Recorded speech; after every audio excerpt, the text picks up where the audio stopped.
danse.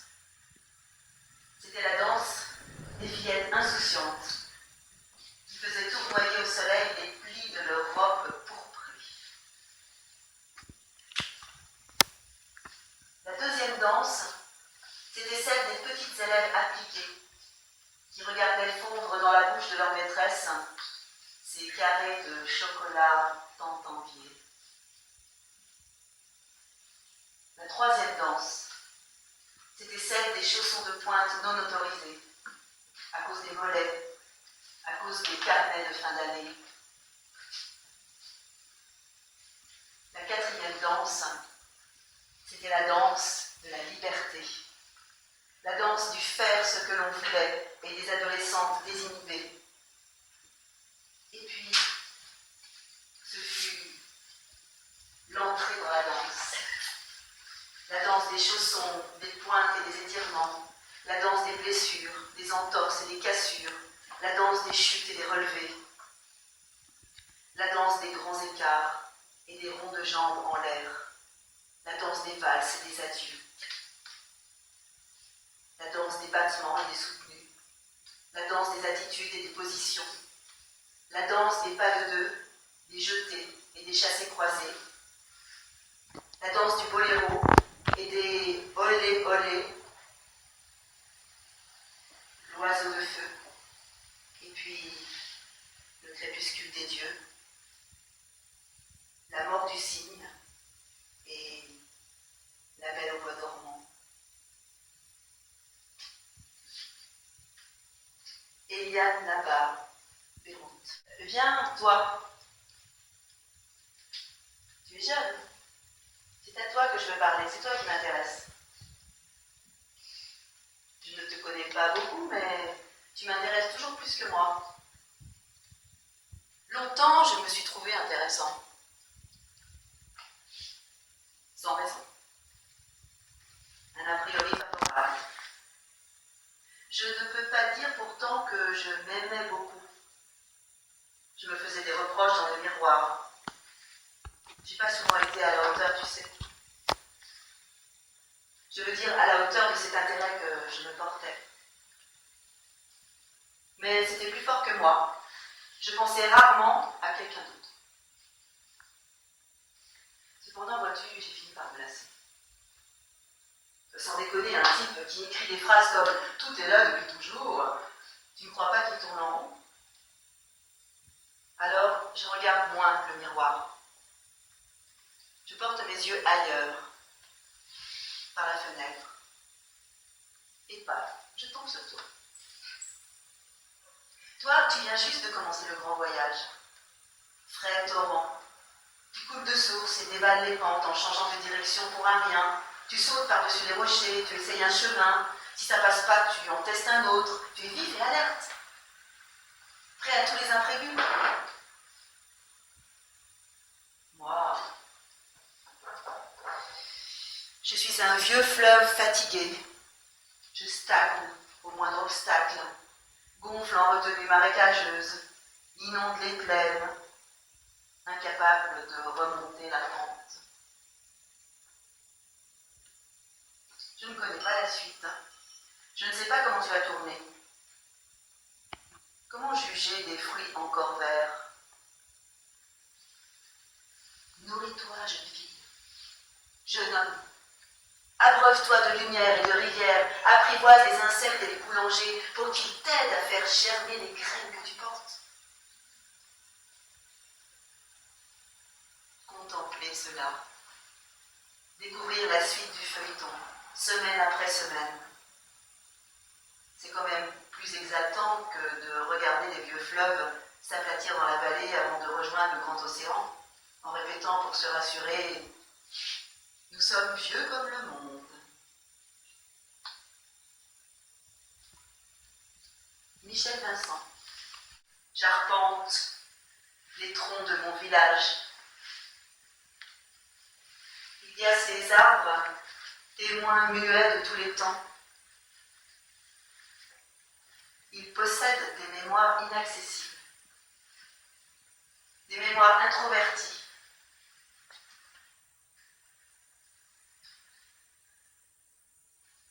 Ils sont nombreux près de ma maison, garnis de nids d'oiseaux et de chants de cigales.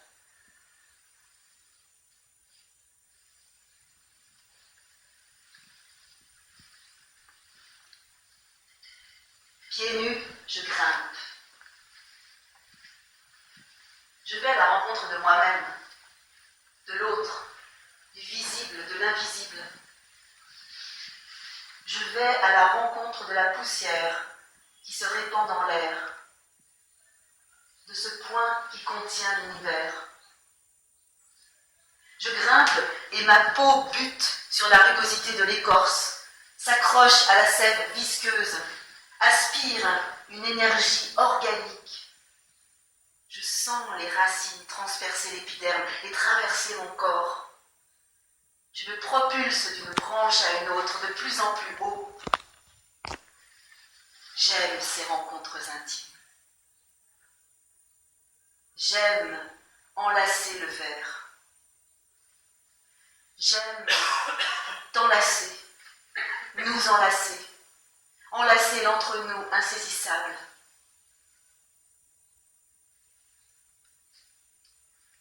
J'avance, sans calculer le chemin du retour, la descente, parfois aux enfers.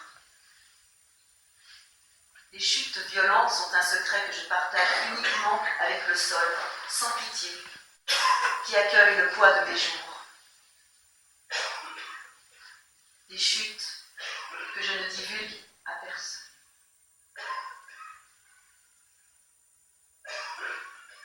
J'ai peur de perdre le toucher de la nature.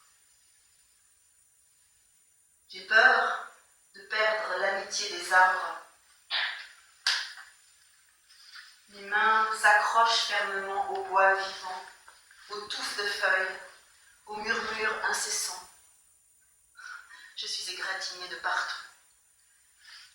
J'ai mal, mais ce n'est pas le moment de penser ma douleur. Le sang ne me fait pas peur. Les ruisseaux de larmes rouges coulent sans bruit. Ils sillonnent ma peau et la marque de vitalité. Ma manche sèche les blessures. Je continue ma montée vers la cime, la dernière branche. Là-haut, au bout de mes rêves, les yeux clos, les cheveux en bataille, je me laisse emporter par les contrepoints du vent. Je regarde encore. J'écoute encore et encore. La nuit apparaît enfin. Je la vois tisser de nouvelles étoiles.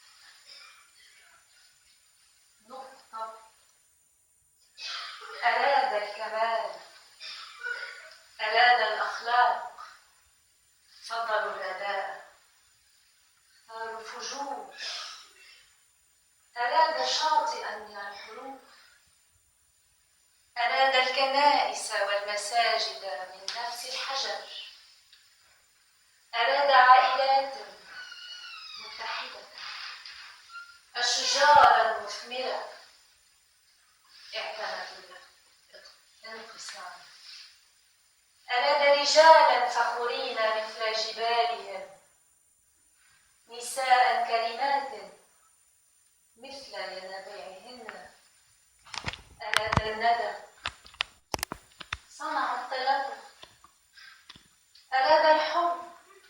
Il n'y aura pas de première danse. Cloué sur un banc, on disait faire tapisserie dans un bal de campagne. Mon premier bal. Tétanisée par la peur, je regarde les danseurs. Ma cousine, une belle blonde dans sa robe pailletée, virevolte de bras en bras, objet de toutes les convoitises. Et moi, gamine mal fagotée, vilain petit canard, je l'envie. Est-ce qu'on m'invitera un jour quand j'aurai des seins et des hanches comme elle? J'ai eu 16 ans à mon tour, et mon rêve de tournoyer sur le parquet ciré s'est transformé en dégoût de mon corps, de la promiscuité des corps et des odeurs animales. Je me sentais maintenant déplacée, avec un zeste de mépris.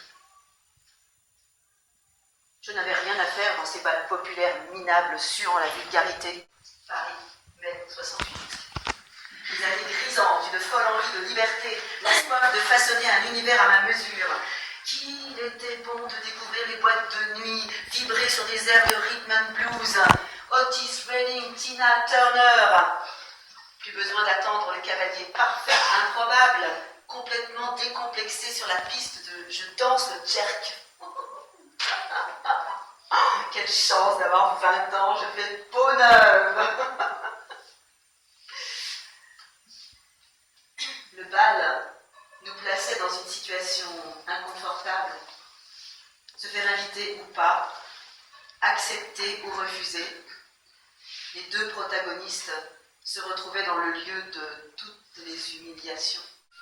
Marchons et laisse-toi aller. Laisse tes pensées déferler. Ne les contrôle pas. Je sens ta réticence à te découvrir, ta pudeur, ce rempart derrière lequel s'entassent non-dits, désirs refoulés, frustration, colère, haine, ressentiment, vengeance, cris étouffés, hurlements bien enfoncés au fond de toute cette retenue. Rempart devant ton cœur, tes yeux, ta bouche. Tu te retiens de dire, voir et ressentir, au nom de cette éducation, maintien et autres foutaises imposées par ton entourage. Vas-tu emporter tout ce poids avec toi sur ce chemin de vie qui te reste? Vas-tu les stocker pour toujours? Toute pensée négative pourrit doucement en toi, telle une gangrène qui va ronger, gratter ce rempart édifié. Dès les premiers instants où tu as pris la décision de dissimuler ce triste legs. Pourriture, poubelle, excrément que tout cela. Le mot retentit haut et fort. L'écho se chargea de le diffuser. Mensonge. Déchets, des pensées, des actions à jeter. Ces ordures, tu n'en retiendras qu'un souvenir déplaisant, douloureux, qui s'estompera. On fait disparaître les ordures. Ordures, répète l'écho. Mets-toi à genoux. Tu la sens la terre sèche et caillouteuse. Et de son doigt, pétri par les rhumatismes, il indique une ombre sur le sol. Là, cette silhouette qui apparaît entre les cailloux et les feuilles de l'arbre. La vois-tu? Je plisse les yeux, me penche plus en avant. Mes genoux saignent, je serre les dents. J'ai honte de gémir. La douleur est là, mes larmes coulent, silencieuses. Je ne vois pas de silhouette, lui dis-je. Si, me dit-il brusquement. Cette ombre sur le sol devant toi. Demande pardon. C'est ta conscience. Demande pardon à l'art. C'est tout ça.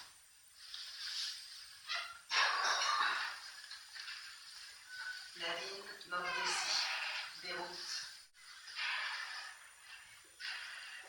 J'ai éteint la lumière dans le cagibi du fond et fermé la porte. On dirait que je suis aveugle. J'entends ma sœur qui me cherche. Elle me trouvera bientôt. Je n'ai pas le temps d'avoir peur, bien que j'en ai presque envie. Quand Léonie se cache, je pousse des cris de sioux quand je la trouve.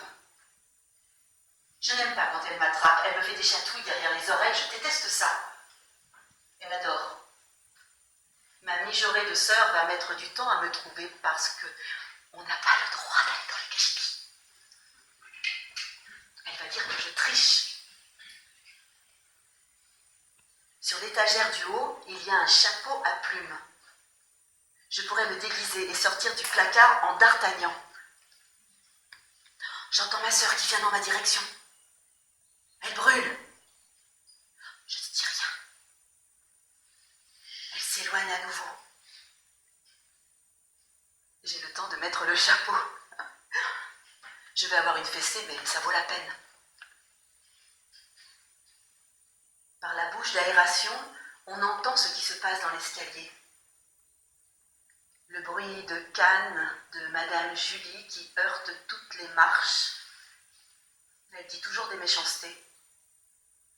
Elle m'a offert du chocolat une fois qui avait un goût. D'Artagnan le lui aurait retourné en le fichant au bout de son épée. Plus tard, je fabriquerai du chocolat. Je suis déjà venue dans le cagibi, mais je n'avais pas fermé la porte.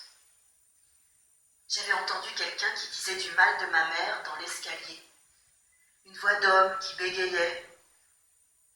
Il parlait de mon père. Je n'ai pas compris les mots, mais j'ai détesté ce qu'il a dit. Maintenant, quand je vais dans le cagibi, je ferme la porte. Pour que les autres n'entendent pas. Je voudrais qu'il revienne et répète pour comprendre. Je suis d'Artagnan. Mon langage. Ce croisement entre les chemins que je suis et les autres que j'ai abandonnés. Je refuse de continuer à franchir ce passage où tout se traduit, doit se traduire. Je rêvais de descendance à plusieurs cordes pour ne souhaiter que du monochrome, du monocorde. Que faire de cette richesse? Pourquoi cette stérilité avant l'heure? Tout sèche. Mes mains, mes jambes, tout s'atrophie. Mon langage m'ennuie. Mon écriture m'ennuie. Je m'ennuie. Peut-être je grandis. J'ai grandi. J'ai atteint le moment que je fuyais, le moment à la porte du changement, mais difficilement à ma portée. Là où les souhaits des autres trempent dans l'égoïsme. Ne change pas, tu me le promets? Mais pourquoi? Pour qui ne pas changer pour rassurer les autres, l'autre, que cet amour est toujours là, que rien ne va changer, me déplacer de cet amour, cette famille, cet héritage, ces souffrances et ces expressions qui m'ennuient et m'énervent, cette appropriation sans légitimité de tout ce qui est à chacun n'est en fait à personne, c'est certainement plus à moi. Que nous souhaiter? Que souhaiter à mes enfants? À monocorde et monochrome. Quoi brûler pour qu'ils puissent vivre du nouveau?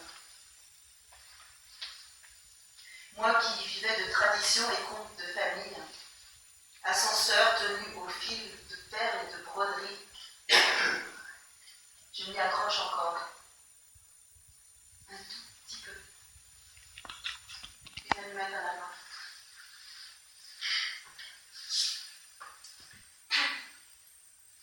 È ora di scendere dall'ascensore magico. Lascia presa della bambina attesa, ai bauli, le pedre, i soffitti e le campagne, gli occhi blu del nonno, sciacquare le mani dalla farina. La strada per Roma passa per Beirut. È ora di scendere, piccolina. Ci dobbiamo affrettare. Affrettiamoci ad amare. Correva l'anno del nostro amore. Caterina Bellardi, Rome, Beyrouth.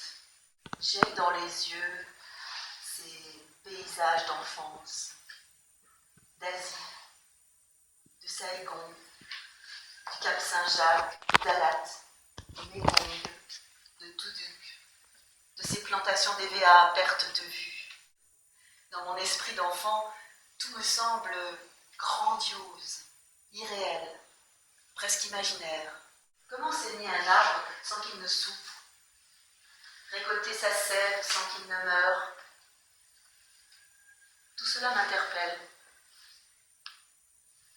Tout est là depuis toujours. Le climat chaud, humide, les trompes d'eau de la saison des pluies, les typhons qui parfois dans leur folie éteignent brisent des arbres. Ils emporteront dans leur mort l'oubli. Les autres se souviendront. Tout tout est là. Le calme, le bruissement des feuilles, le chant des insectes, le cri des oiseaux, la mélodie du vent, les gestes immuables du Seigneur lorsqu'il palpe le tronc de sa main moite de sueur et collante de latex, lorsqu'il suit du bout du doigt dans la saignée le liquide blanc, lorsqu'il remplace le godet plein. Le monde entier a vécu. Nous avons entendu parler de ces guerres coloniales, de ces batailles de convoitise. Du haut de mes 8 ans, je regarde, ou plutôt je contemple ces arbres qui ont tant de choses à dire, à transmettre. Une voix résonne au plus profond de moi. Elle me dit « Nous sommes vieux comme le monde. Que de choses nous avons encore à dire. » Mireille Fleuriet, Tonnerre. Un chêne majestueux se dresse à l'entrée du village, sur les marches de la Bretagne, garant de la paix et de la dignité. Il est le colosse qui a traversé l'histoire locale. Par un soir de pleine lune, je suis saisie par un phénomène étrange, un dialogue entre le grand chêne et les astres. Tout est là depuis toujours, lui murmurent les étoiles. Tout est dans l'air du soir, les poussières de mémoire, les fragments de joie, les étincelles d'amour. Tout brille autour de toi dans une obscurité éclairée par une source neuve de lumière. Alors, pourquoi suis-je si déstabilisée, moi qui suis enracinée dans les profondeurs de l'argile depuis des siècles ? S'inquiète le grand chêne. Pourquoi ces tremblements qui font chuter mon feuillage et déshabillent ma silhouette ? Tant que tu puiseras dans le sol toutes les substances qui te font grandir, tu continueras de monter toujours plus haut, jusqu'à voir la mer, si éloignée soit-elle. Mais plus tu t'élèveras, plus le vent mettra à l'épreuve ta verticalité. Car les forces cosmiques sont vieilles comme le monde, et nul besoin de déchirer le ciel au point de le faire saigner. Seul le grand chêne sait délivrer les secrets du bonheur simple et les fragments de joie cachés sous la poussière des vies paysannes. Il conserve dans sa mémoire les images, les mots, les histoires, à la manière d'une bibliothèque dont seuls quelques initiés possèdent les clés. Nad Dubrège, La Roche-sur-Yon. My father, I should have been there for you. You found your happiness with Mum, and then your son was born. You were always there for me when I needed you the most as a child. But in life, you were alone inside. Your demons attacked you, and you did not know how to fight them off. So you blocked them out. You gave so much, but asked for nothing in return. You should have, as I would have answered your calls. So many questions not asked, and now forever unanswered. So much time lost. So much I wanted to do with you. When I told you I had visited your parents' grave, you were so proud of me. And we shared tears of how they never knew me and how much you missed your mother. You told me once you were so proud of me and how grown up I had become. I live my life in your memory. I write to you today to give you the help you could not ask for, and to rewrite the years we missed. Guy Boucock, Angleterre. Je veux sentir ma peau pétiller sous le soleil, déambuler dans les rues d'une Casbah de juillet, aller vers les trottoirs jaillissants de lumière. La pierre sera ma compagne. Ici, pas d'arbres, des pots de fleurs de temps à autre. Au détour d'une ruelle, un individu. On se regarde comme si c'était le début d'un grand échange. Les pavés brûlent, j'en convoite la chaleur. Au moins, avant l'arrivée des hivers, on a le temps de s'assainir les artères. Si j'écris encore, c'est pour aller à la rencontre de moi-même, des sentiers que jadis il me fut écrit d'emprunter, des litanies lancinantes de mon existence, des soleils propagés tout au long de la vie. Aref Fakri, Malmö. Hier, la femme du 4e étage est morte. Dans cet immeuble où l'on se côtoie sans vraiment se voir,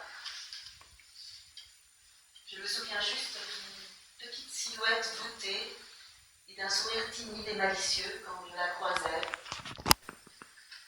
Un bonjour, un bonsoir.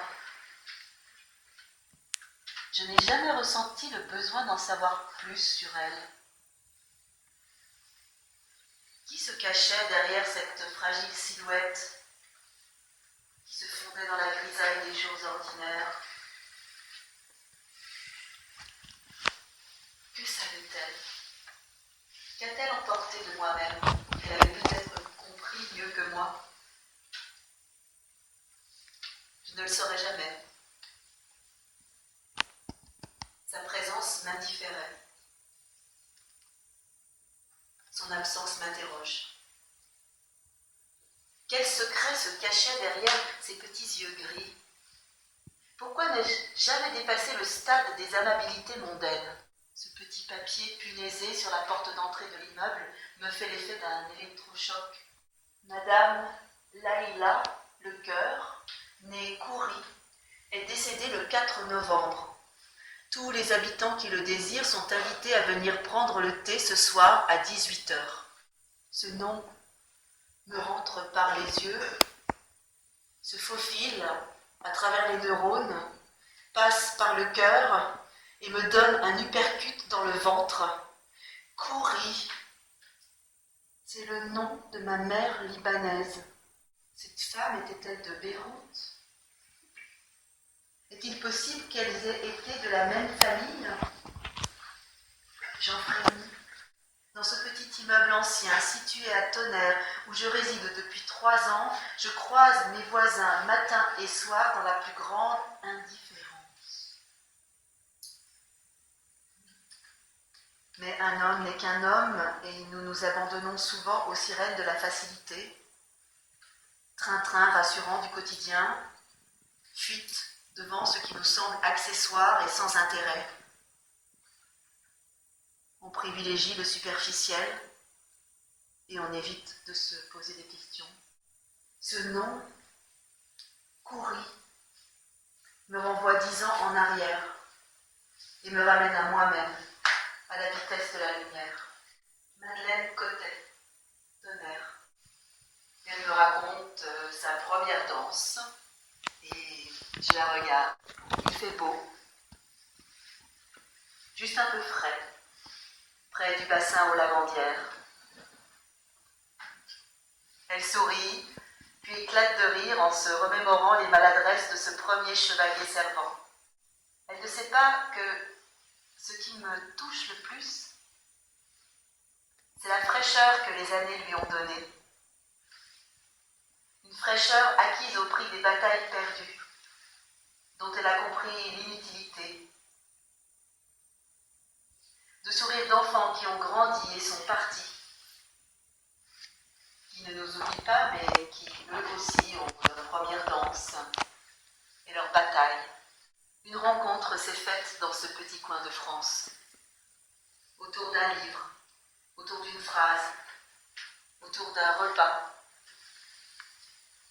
Combien de vies s'entremêlent dont on saisit des bribes. Certains mots sont déclencheurs d'amitié, de talent, d'espoir, de réflexion. Les mots sont des ponts lancés au-dessus du vide et les abysses ne font plus peur.